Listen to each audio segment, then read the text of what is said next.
very much for your great presentation. And it's really interesting because we do have the same problem in Greece. We have a tremendous increase of wolves in the last 15 years. And most of them are moving to the cities or in urban areas. They go inside the cities and suburbs and villages. They cause many problems with stray dogs and stuff. Just I wanted to ask you two things. First, do you have some problem with animal lover people when they fall to measures, I mean, controlling wolves? And the second is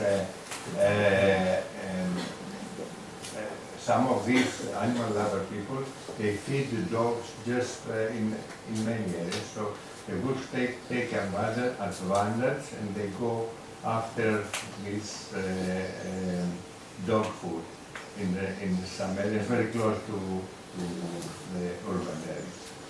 And also the influence of domestication of wild boar, how much this influenced the wolf coming into the cities or urban areas. So with the feeding of the dogs and the wolves preying on that, we don't know of any cases. At least, I don't think this one we haven't heard of. But what we have heard of is people feeding wolves. So in last year there was a litter of wolves that was born very close to a town. The parents disappeared, killed, we don't know. And of course, little wolf puppies are so cute, so people were feeding the wolf puppies. I actually don't know what that happened. They tried to capture them. Did they capture them? No, so I don't know what happened. I mean, do they eat the dog food that the animal lovers Yes. The other one is cat food. So cat food as well. People put out cat food and the wolves come and feed them. And the wolves and wild boars are kind of in the same. Yeah, wild boars. We have lots of wild boars in towns. Yes. And the Even in wolves town. just in the middle of Genova. In Rome. Yeah. So it makes sense that the wolves then go with them. And yes, the animal lovers are. Do you also look at great presentation, great work, by the way. Do you also look at the interaction of the animals with camera traps itself? Because we have several packs in the Netherlands who are either Instagram packs who pose in front of the camera, try to keep the camera. But we also had one group which totally avoided any tree with any camera on it. You could see on the tracks that she would pass the tree behind the camera. We have very few videos of her. We never saw a strong reaction towards the camera traps, but yes, we have a baseline of 1 month where we just put the camera traps so they can habituate to that, and that's it. But we are not really seeing many behavior here with the camera traps, so we are analyzing that. So, I mean, we can take into account that. Do you see a lot of difference in the behavior between the dispersal wolves and the resident wolves? We can't tell the difference. You can just do analysis different. I mean, you can just compare wolves when they are together in group, moving in group, or moving alone. And then there is a difference. And there is a difference. I mean, some preliminary analysis. Okay, sorry. They are more scared when they are alone than when they are together with others. Yes. But maybe we are not 100% sure that the solitary wolves are not part of that pack, because we try to recognize them individually, but it's not always possible to know the case, so I cannot exclude that maybe that solitary wolf that I'm watching is not a member of the pack. And I can imagine in the camera traps you also see people moving by. Yeah, Do you see a correlation with how many people visit a certain path and the behavior of This them? is another way in which we want to measure the disturbance of the area, so we are counting all the people. But it's tricky because depending where you put the camera trap, so it's not always consistent So if I put the camera on the part, but then sometimes there are smaller parts, and I decided in that case to put it in the small part, and then the number of people passing is completely different in just a few meters. So I don't know how much reliable it can be, but we can try. Actually, we were thinking of how to do that because we really wanted a measure of the location and how close it is to urbanized areas with the light index. But we also wanted a more specific measure. So we tried to think about how to use it, and we tried Strava, so all these kind of sporty apps.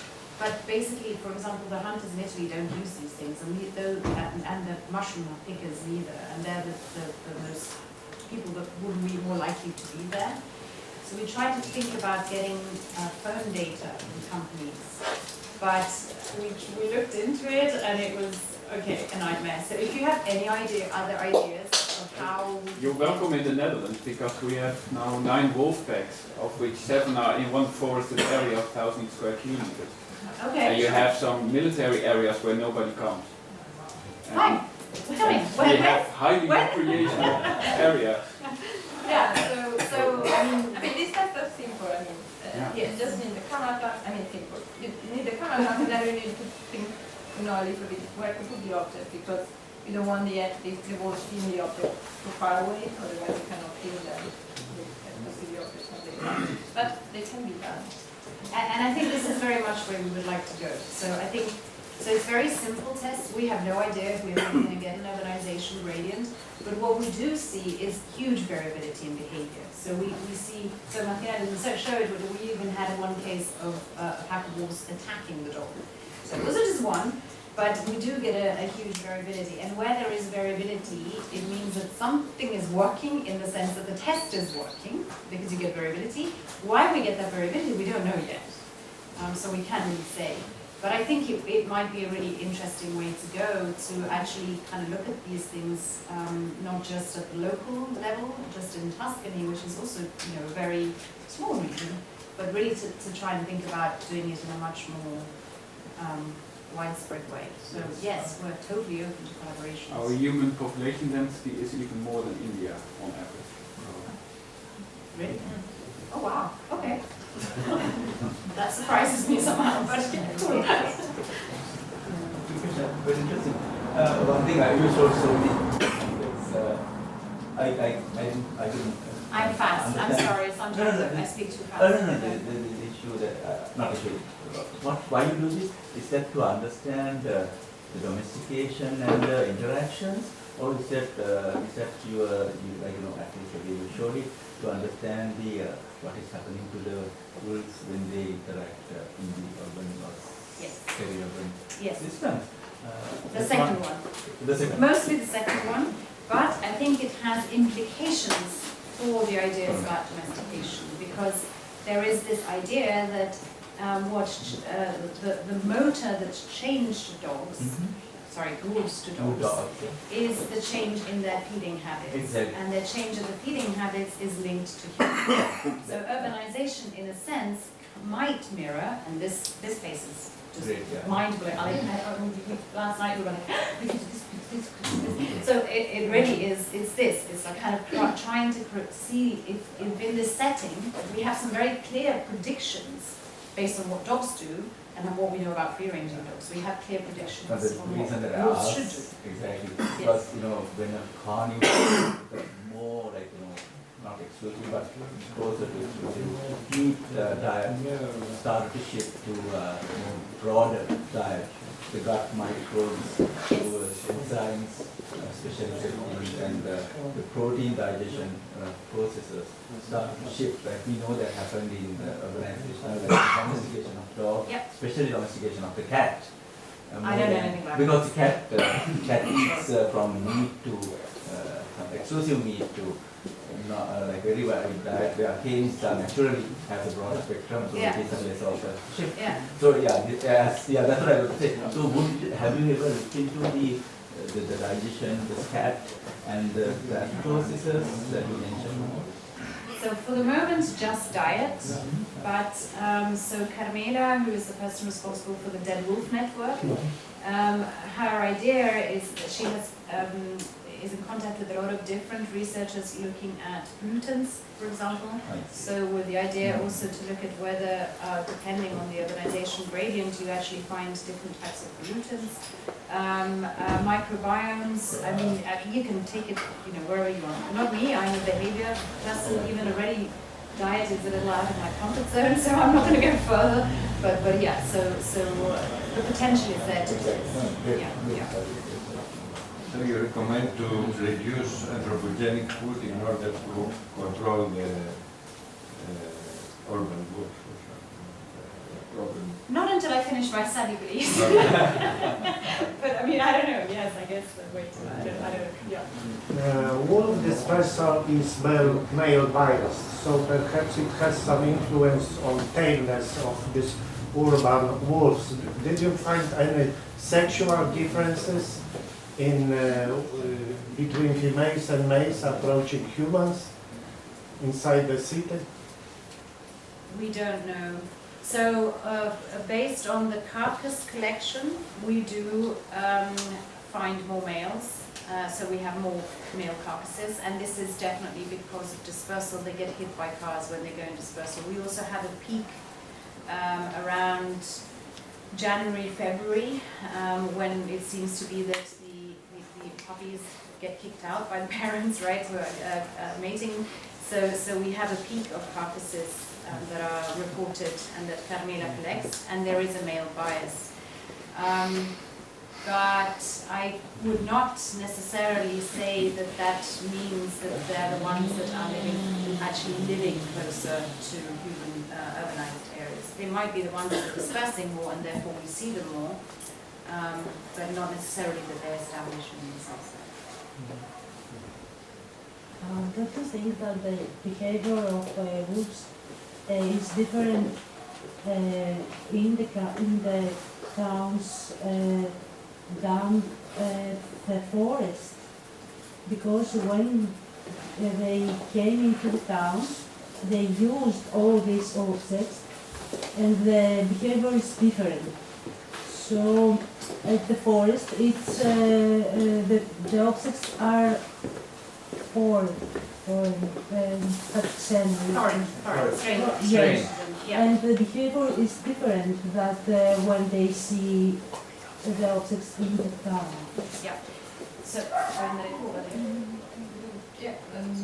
So overall, so if we knew the exact home range or territory of that wolf, it would be incredibly interesting to test the same animals in different areas. So when they come close to towns and when they are in a more wild area, the same animals, because the behavior can change.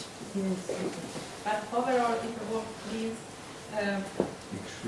more often, I mean, its territory includes more disturbed areas, it will behave overall differently from a wolf that lives in a only wide area without You don't put cameras near town. just in forest. No, because near the town they are not reliable. So in the forest, we know that the wolves pass in that area constantly, all the time for many months. But in the towns, we can see them sometimes, but it's not that they are always passing in that street in a reliable way, because it's too disturbed. This is why we cannot really test them in town, because we just spot them once and then it's gone. Question and comment for you. To be a urban wolf is a choice or is a forced adaptation? Because from demographic aspect, if you see the colonization for Tuscany or for Piedmont or other region in Italy, you can observe that the wolves start to colonize the wildest area. And then after the saturation of the suitable areas, start to colonize the urban areas. Yes, yes. It's what you just said. So Is a forced adaptation? Yeah. I mean, but I guess that doesn't make it uninteresting. No. If you see what I mean. So the question is, do they have the capacity to live in a more urbanized area well anyway? And so we don't know, because we don't have the data for it, but for the moment, because we will know once we have maybe the diet and so forth, but for the moment the data that we do have is again from the carcasses, and actually it's published 2 years ago, study, I'm not quite sure, maybe last year, I can send it to you, and it seems that at least in terms of body condition, those wolves that were found closer to towns did not differ from the ones that were found further away. So it seems that at least from this one, and it's just one measure, they are not suffering if they are in more urban areas. And the richness of the food that is, it's going to depend, of course, on the where they are as well, and the kind of richness of food that they find. But if they are able to find high quality resources, they might be able to adapt very well to living closer to towns. But we don't know. We'll find out in the next few years. No, only one comment, because I studied the bear, and we have a strong example in Italy. We have translocated 10 bears from Slovenia, and now we have a lot of problems also for the people that think about this source of population like a source of all the problems in Trentino. Why? Because now the bears in Trentino Alto Adige, that is completely different environmental situation and landscape compared to Slovenia, are very dangerous for the people, produce a lot of damages, but the same bears probably in Slovenia behave in completely different way compared to after the translocation. In this kind of So if your question is, if your question to me is, do you think it's a good idea to have wolves close to town, then my answer is no. Yeah. The last comment is... No, but that's a different question, and it's an ethical, philosophical, wildlife management. It's like it's got a, and I don't go there. I'm just a researcher, right? No, but the problem is then you that decide if you want them or we not. wanted to have urban wolves. But you're asking me, Sara Masha-Pescini says no, I don't want to have urban wolves. And me, Masha-Pescini, also can tell you that since I moved into wolf area, and it's, I'm in Borgotaro, you know, agli Appennini Tosco-Emiliani, so I'm in the middle of nowhere. And I think actually living with wolves is hard work, emotionally as well, because now, you know, until a few years ago, I could go walking out with my little working cocker spaniel in the middle of the woods, and I would have no problems. Now I do these studies, and I walk and I see all the dog carcasses that arrive in Carmela's lab, and I walk around with my, little working cocker spaniel, and I'm like, let's just hope that everything is going to go okay today, right? So I think there is an emotional element to living in wolf country, which we often do not realize until we live in wolf country. And the last thing I want is to have wolves in the urban areas. Me personally. But then I don't think it's my choice. But if I have to send a message, it certainly is not, please invite the wolves to come into urban areas. No, no, no. Absolutely not. Ah, God, yes, okay, I'm ready. Just it's a very interesting argument. Just to take this one step a little further. Oh no, okay. You think the wolves which live in urban environments are smarter than wolves who live in wilderness? And if you were to get... Do you want to answer that? Because this experiment was done with monkeys, and the monkeys who live in urban environments, they do very well in the wilderness, and they're much smarter than the wilderness monkeys. So, they've got better skill sets. So elephants, Asian elephants. And lions. Studies done on elephants. Lions as well, you know. Yeah. So, I wonder. So I think that exposure to a rich environment, which the urban environment is a rich environment. If you are exposed, so we're also testing puppies, but I mean, we're not going to have enough. Before you answer, I'll just expand this a little bit. Do you think it's a culture? That's another topic altogether. Okay, so, no, let me try and answer anyway. So the issue of whether they are smarter. There are a few studies on cognition and urbanization in different species. There are no consistent results. This is in general. In terms of experience, I think, especially if you raise an animal, so from puppyhood in a very rich environment, and we see this at the Wolf Science Center. So these wolves at the Wolf Science Center, they are raised with humans, and they are raised with a lot of experiences of manipulating objects, of trying to sort of figure things out. And I don't know if they're smarter, but they certainly are very persistent and very curious about new things because of the exposure that we have given them. So if you sort of take this into the wild, I think that experience is going to affect how a puppy turns into an adult. So it could be that they will show characteristics such as decreased fear of novel things, which translates to I'm going to explore things more. And I don't know if that makes you smarter, but it certainly makes you more of a problem solver. Yeah? Do you see what I'm... Yeah. So this is as far as I would go. But I don't know. We need to test it. Culture? Yes. Oh, culture. Okay. Is it transmitted to the pups? That's what I'm trying to say. Yes. Yes. So there are two aspects there, I think. So they did a very nice study on coyotes in America, where they looked at whether coyotes that were born in highly anthropogenic environments, when they dispersed, then they decided to settle in highly anthropogenic environments. Super cool study. Need to do GPS stuff. We don't have the money and the resources to do it. If you want to give us lots of money, we'll do it. They actually found that they didn't. So there wasn't a sort of a choice of the same environment in which they were born. But I think this would be the way to go to try and study a little bit that cultural issue.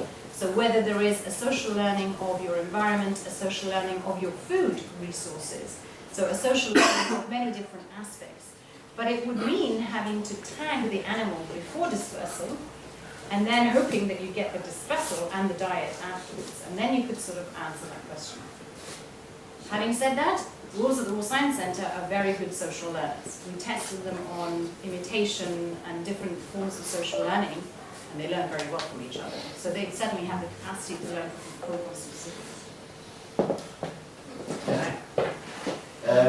The first question is that, do you have in mind village study? That it can proportionate to the attitudes of people, right? And first of all, because you are dealing with the Canis of a subspecies that genetically was anthropogenized and had the situation of people because of the density of population. We cannot compare it to the Carpathian population of wolves that never saw a person, or they had the sense of 5 kilometers the nose use. So they automatically... Wait, I didn't understand the 5 meters nose use.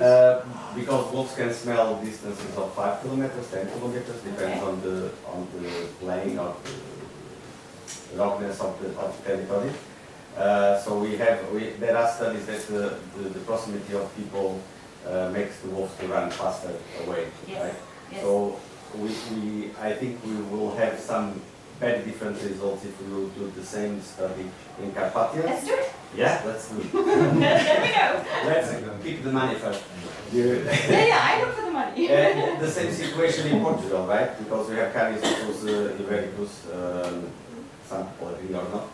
So we have a smaller wolf, a wolf that Yes. much part of it, when raised, they were habituated to the presence of people, comparing to the Carpathians that you have the fact that they don't come to people. We always learn that the diet of the wolf italicus was composed by livestock. Right? Not anymore. Yeah, well, Not the recover of the wild prey, but I mean, Yeah. 10 years ago when the population was restricted, Yes, it absolutely. was livestock. Yes. Right? The same with the Iberian leaves, that they start with the rabbit and then they change to the roe deer. Yeah. So it's kind of evolution of the capacity of the prey. Yeah. So you should have this in mind. I Yeah. don't know if you have it or if No, you. but it's good, I mean, yes, but it's good that you remind us. Yeah. And the second is the second question. That The was second the was question. about the camera traps because we reported as well the fear of some groups to the camera trap. And sometimes it's not acceptable by our ears. So you have the influence of that for us is nothing unless you are trying to sleep. And the third question is that if you kind of remove anthropogenic smells in the objects that you are inputting in the terrain. Because one of the objects that we find normally as a play from the wolves is bottles of water. And they were used by people, so they fight with each other, the pups. We have videos of the pups fighting with a bottle of water that was from people. So if the dog have the sense of the people or if it was something passing or near the people. Okay. I hope it's not complicated. No, we got it.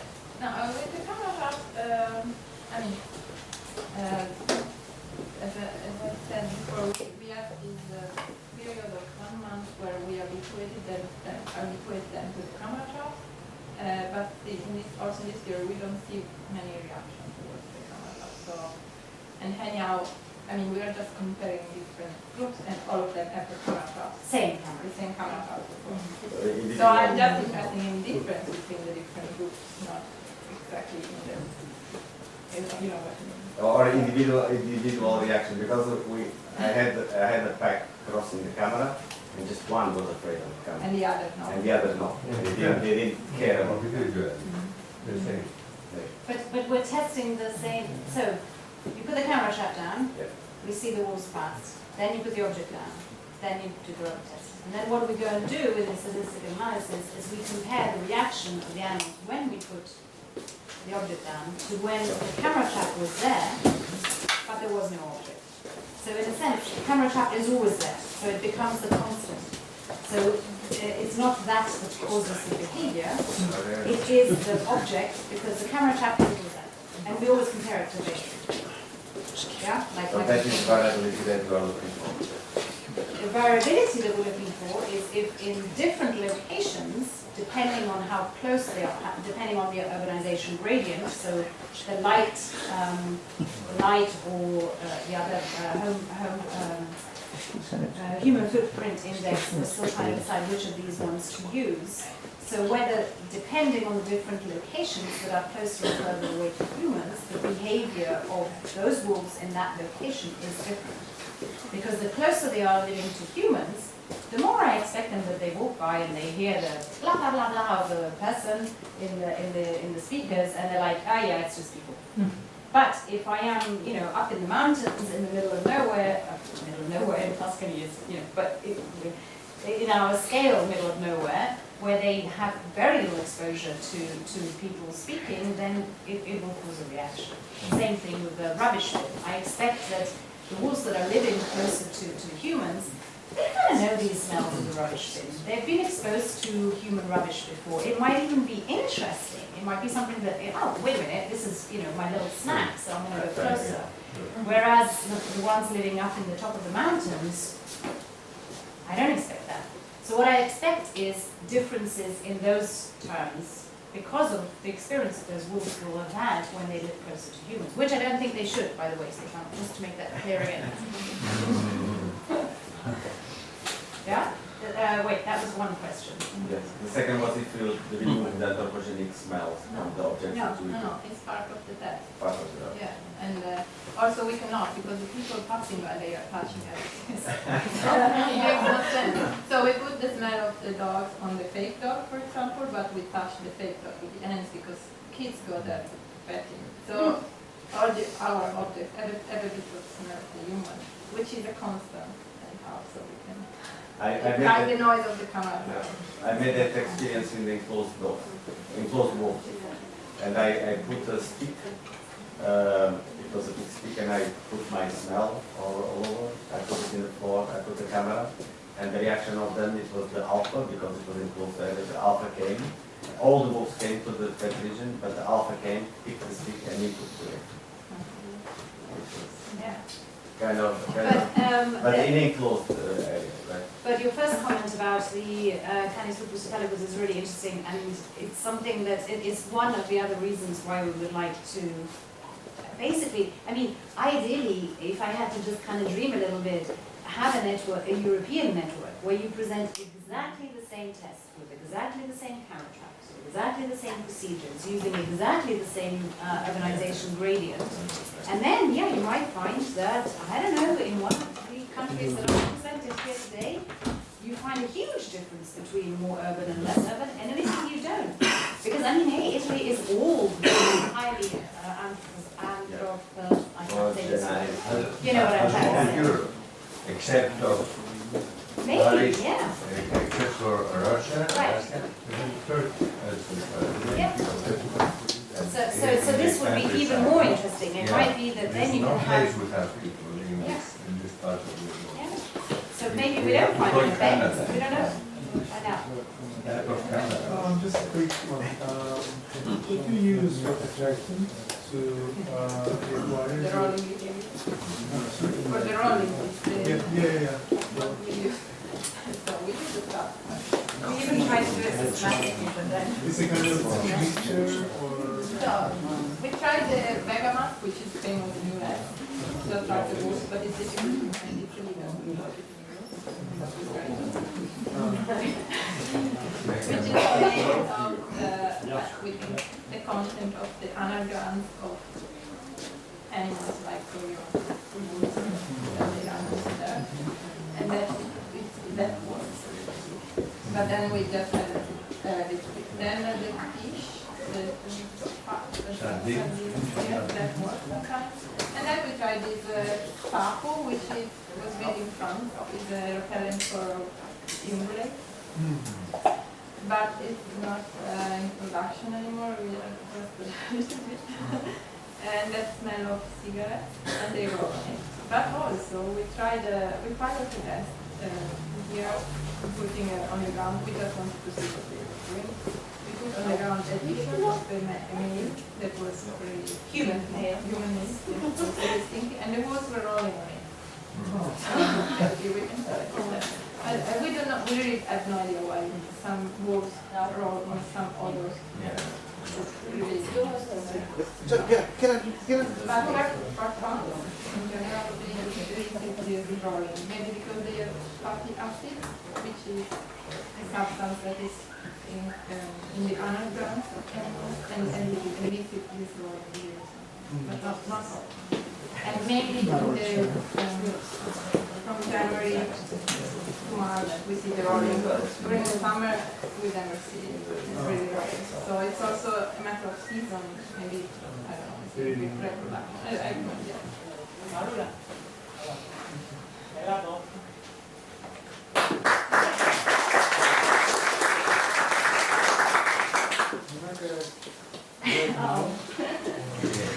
We're waiting for the coffee.